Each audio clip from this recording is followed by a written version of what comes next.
News live at 6. California is near the top of the list when it comes to highest gas taxes in the nation. And right now the question is, where does that money go? Good evening and thank you for joining us. I'm Carlo Cicchetto. And I'm Anna Laurel in for Marcella Lee. Mayor Todd Gloria and other San Diego city leaders support an increase in our sales tax, with some of the money going to fix roads. But a CBS 8 viewer questions, why do we need more taxes with the gas tax so high? CBS 8's Steve Price is working for you tonight and joins us live in Kearny Mesa with what he discovered. Steve. Well, Carlo and Anna, right now, California's gas tax is 51 cents a gallon. Only Pennsylvania's is higher than that. So where does the city of San Diego use its share of that money? I can tell you not all of it goes to fix our roads. It's driving all of us crazy. Streets in the city of San Diego are a mess. We're talking about a penny. Now the mayor is asking voters to raise our sales tax 1% to help pay for better roads and other things we need, leading to this question from CBS 8 viewer Helen Humphreys. Mayor Gloria has proposed a 1% increase in sales tax for road repair. We already pay the highest gas prices in the country for road maintenance. Where do all the gas tax dollars go? Are they spent on roads? Your viewer has a great question. Haney Hong is president and CEO of the San Diego Taxpayers Association. It takes some money to pay for things like roads and stormwater infrastructure. But I think where people are concerned, people are challenged, is we're not seeing performance out of the city. We can't even read water meters right. Working for you, CBS 8 reviewed the city's latest proposed budget for its share of the gas tax and found the city does spend some of its money on street repairs, but not all of it. The gas tax also funds the maintenance of street lights, traffic signals, traffic signs, and markings, including the city's share of the gas lamp quarter lighting. It's a budget problem. It's a priority problem. Richard Ryder with San Diego Tax Fighters strongly opposes the 1% sales tax hike. In fact, he fears it will do more harm than good. It doesn't solve the problem by raising taxes even more and further encouraging people to leave California. Right now, sales tax in the city of San Diego is 7.75%.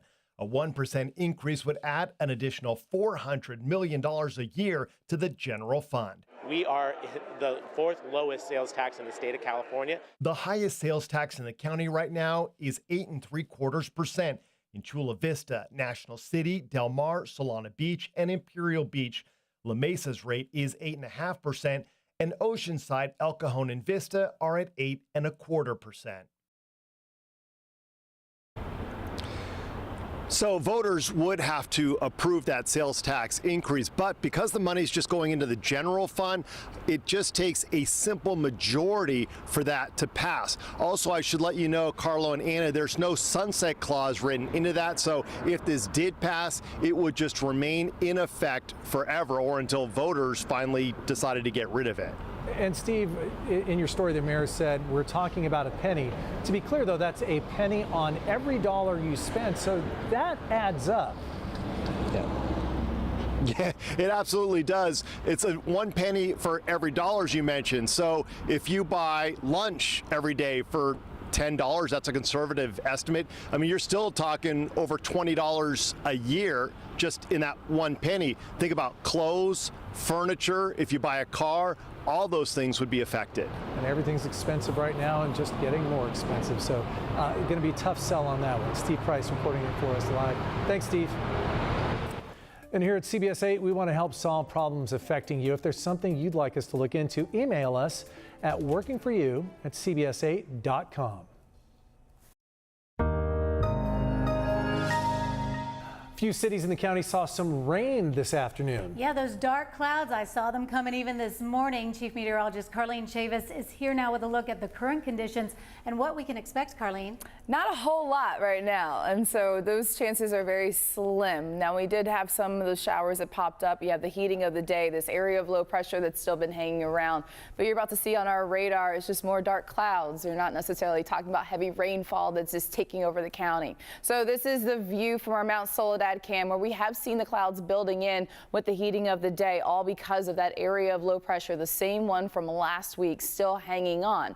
So when you talk about the heating of the day, you still have all that sunshine that just basically absorbed right into the Earth's surface earlier today. And so that's what gave way to the clouds, and even talking about some showers out there. Now we've seen more active storms, that coverage across northern portions of us, so way towards the north. When you're talking about other portions of Southern California, saw it across Orange County. If you want some showers right now, you have to go roughly, let's go ahead and get this out, about 30 miles out. So we are talking about, that's where the pockets of rainfall are, heavier ones that you're seeing out in the distance if you're looking out towards the west. So we are still locked into a chance we could see some isolated activity all before 10 p.m. tonight. We'll go ahead and get to those details and even some rainfall totals coming up. Anna, Carlo.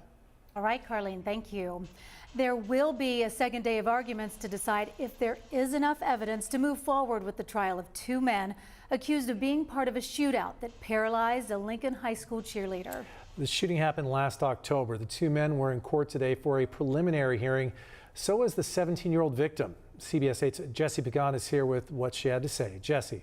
Guys, Brianna Wallace is a junior at Lincoln High School right now. Her mom and a friend were with her in the courtroom. Despite what she's going through, she says she's not angry, but wants justice. I'm feeling okay. I'm getting used to adjusting this chapter in my life. Outside court, wearing a sweatshirt made in her honor, 17-year-old Brianna Wallace tells us it's been hard to get used to doing things differently. I'm paralyzed from the waist below, and I have light feeling. Detectives say Brianna was an innocent bystander caught in a shootout while she was leaving a party on Winona Avenue in Talmadge last October. Investigators say two groups were in a fight and it escalated when someone pulled out a gun. They now say Juan Diaz Velasco and Kenneth Hill were involved. Both were in court today for a preliminary hearing where the judge ordered us not to show their faces.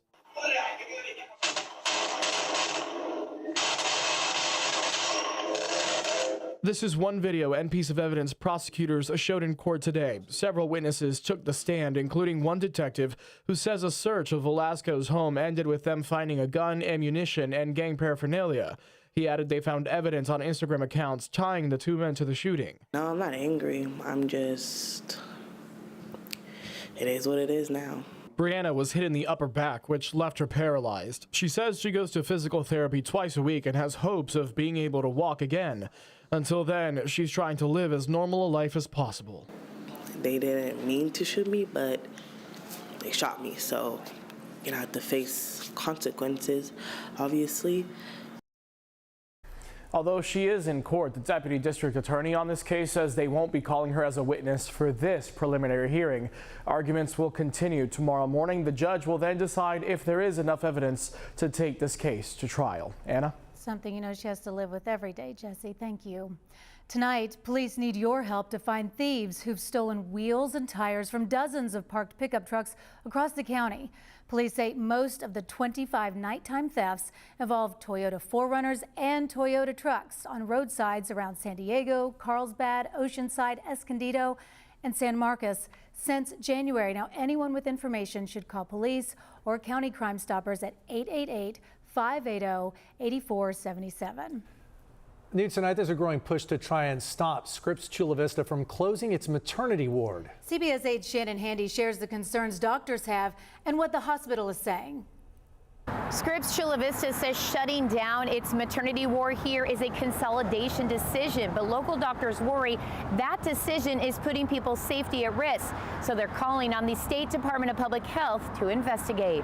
There must be some way that we can find a compromise. Susanna Chow is a family medicine doctor in Chula Vista. She's treated patients both before and after they've delivered babies at Scripps Chula Vista and says taking away that option puts a lot of people at risk, especially considering Scripps is one of just 2 maternity wards in the entire South Bay. It is an incredible risk to patients who are often already relatively disenfranchised from the healthcare system. Scripps made the announcement earlier this month saying it's moving its labor and delivery operations in Chula Vista 12 miles north to Hillcrest to help alleviate Chula Vista's crowded emergency department.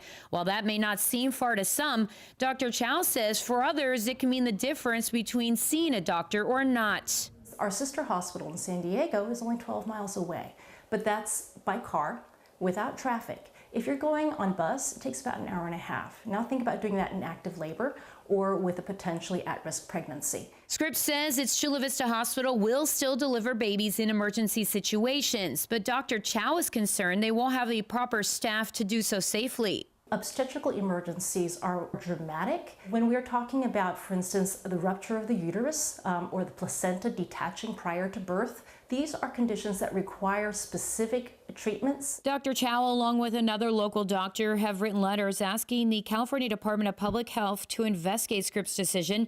There's also a growing petition on change.org. Tomorrow at 3:45, she and others will rally across the street from Scripps Chula Vista in the old Sears parking lot before marching to City Hall, where they'll voice their opinions during the City Council meeting.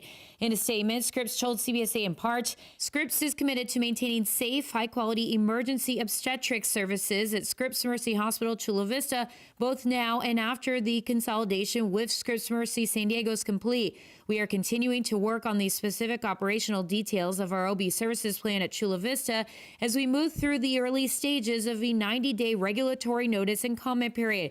You can read the entire statement as well as the State Department of Public Health's response on CBS8.com. Shanna Handy, CBS 8.